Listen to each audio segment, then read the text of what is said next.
La mission du service du pilotage est d'assurer la sécurité des manœuvres des navires à l'entrée comme à la sortie. C'est une mission de service public mais qui est entièrement autonome, c'est-à-dire qui ne reçoit aucune subvention de l'État. Les pilotes sont propriétaires de leur matériel, s'entraînent et donc opèrent les opérations de pilotage.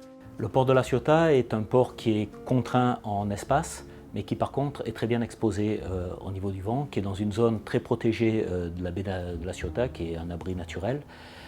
Il y a un seuil d'obligation de pilotage sur le site de La Ciotat, c'est 70 mètres. Tout navire qui est au-delà de 70 mètres a l'obligation de faire appel à nous, que ce soit pour une opération de mouillage à l'extérieur du port, que ce soit sur une opération de mise à quai, de départ, de changement de quai ou de mise dans la forme ou sur l'ascenseur à bateau. Donc là on est à bord d'un yacht de 85 mètres. On va se présenter à l'ascenseur à bateau. Et donc on a adapté notre vitesse et notre cap de manière à se tenir à distance égale des dangers. Nous avons débuté sur le projet de travail du 4000 tonnes avec M. Roland qui est venu nous voir pour nous présenter les diverses options qu'il pouvait y avoir sur l'ascenseur à bateau. Nous avons donc simulé d'emblée et modélisé le site de La Ciotat de manière à pouvoir effectuer les manœuvres. Nous, notre mission, nous ne sommes pas bureau d'études, nous sommes vraiment des techniciens de la manœuvre, ça a été d'ajuster au mieux l'implantation de cet ascenseur à bateau pour pouvoir lui donner la plus grande disponibilité en termes de place pour la manœuvre et de taille de navire.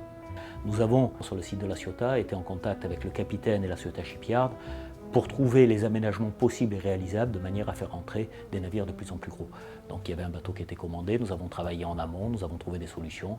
Cet aménagement de ce bassin permet en fait de faire une approche de l'ascenseur de manière tout à fait safe. Les yachts sont des navires très particuliers. C'est des navires d'abord qui sont, très fragiles, parce qu'ils coûtent très cher et qu'ils ont des peintures de coque qu'il ne faut pas abîmer, mais surtout, c'est également des navires très techniques, donc il y a beaucoup de moyens de manœuvre dessus. Donc, nous avons des bateaux qui, pour comparer avec ce que vous connaissez dans l'automobile, sont peut-être un peu les Ferrari comparés aux 2 chevaux que nous manœuvrons sur le port de Fos. Je surveille en permanence le taux de giration d'un bord et de l'autre. Donc, je veux dire, le site de La Ciotat, pour nous, est véritablement un phare de haute technologie, d'abord, parce qu'il y a des très belles entreprises qui y travaillent. C'est reconnu parce que les capitaines nous en parlent. Et à partir de maintenant, en fait, on voit qu'on va pouvoir s'accoster. Et je crois qu'on est arrivé à avoir un outil industriel qui est un des plus beaux outils industriels de Méditerranée. Donc je crois qu'il n'y a pas de question à se poser sur l'avenir de La Ciotat Shipyard.